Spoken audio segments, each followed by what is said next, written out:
There's a famous quote, often attributed to the Buddha.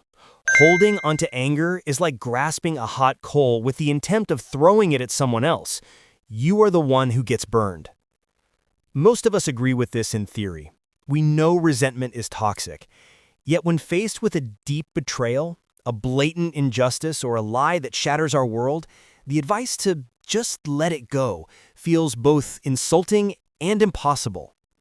It doesn't work because most of what we've been taught about forgiveness is wrong. We treat it like a moral obligation, a gift we must give to people who don't deserve it. But what if I told you that forgiveness isn't noble at all? That it's not about erasing the past or about reconciling with the person who harmed you? What if the key to healing isn't found in seeking justice, but in something far more selfish? This video will challenge your core beliefs about forgiveness. We're going to dive into the psychology and the neuroscience of why we cling to pain, and more importantly, we're going to provide a step-by-step blueprint for executing what I call the hostage exchange. Because right now, chances are you are living in an emotional prison, and it's time to reclaim your freedom. Welcome to Psych Blueprint. To understand what forgiveness truly is, we first have to dismantle what it is not. Meet Alex. 3 years ago, Alex poured their life savings into starting a business with their best friend, Mark. The business thrived. But just as they were about to sign a life-changing contract, Mark disappeared. He didn't just leave. He took their intellectual property, their client list, and started a direct competitor. Alex was nearly bankrupted and utterly devastated. 3 years have passed. Mark is now living comfortably. Alex has rebuilt their career, but emotionally, they are still standing in the rubble of that betrayal. Every time they see Mark's name on social media, Alex feels a familiar surge of rage.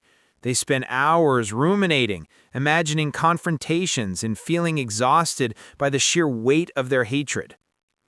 Alex believes their anger is a punishment for Mark, that somehow keeping the fire of resentment burning keeps justice alive.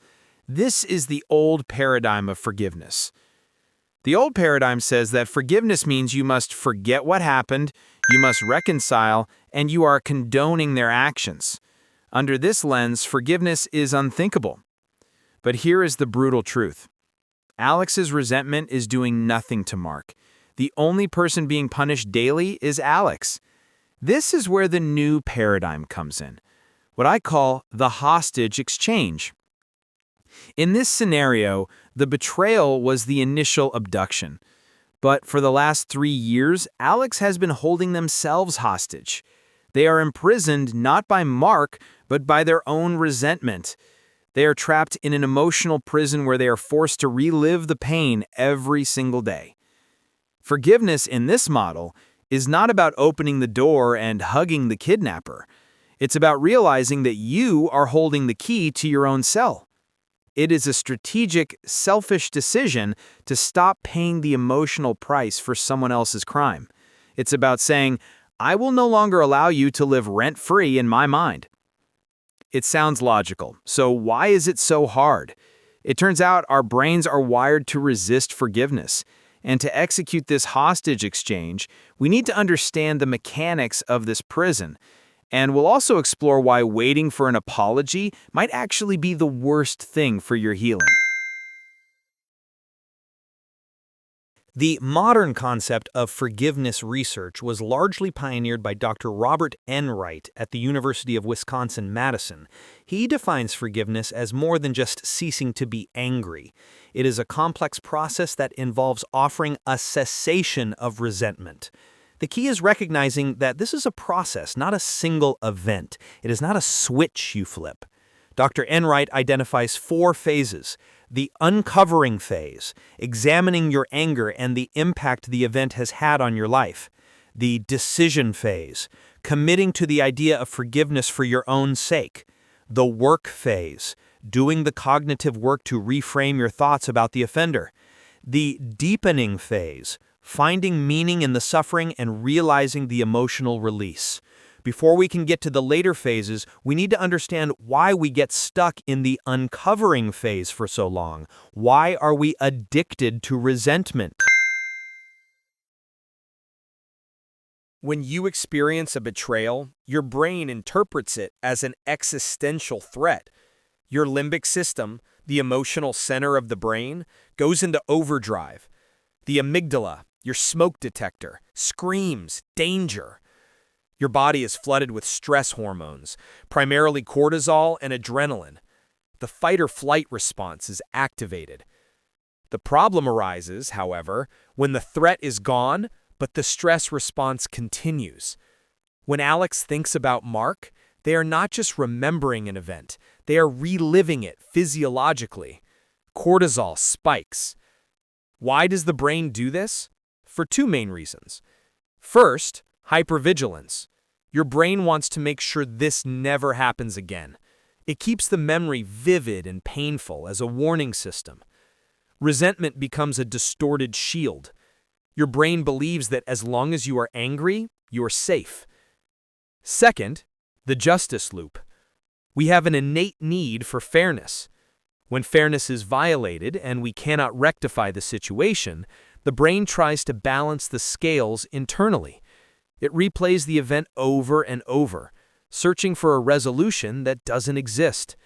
This rumination creates a false sense of control. And here is the unsettling part.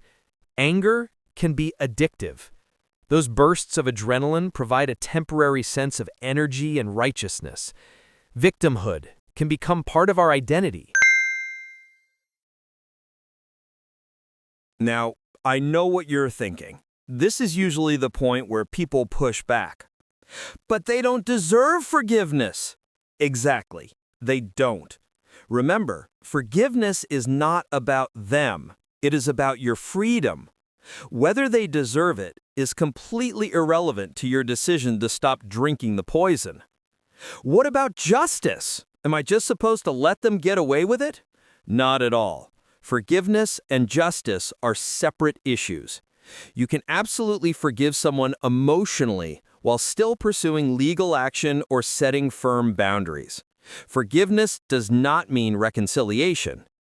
Do I need them to apologize in order to forgive? No. If you wait for a genuine apology, you might be waiting forever. That means your healing is dependent on someone else's actions. This is why waiting for an apology is detrimental. It places the power in someone else's hands. Forgiveness is an internal act. It requires zero participation from the offender. I can't just pretend it didn't happen. That is correct. Forgiveness is not selective amnesia.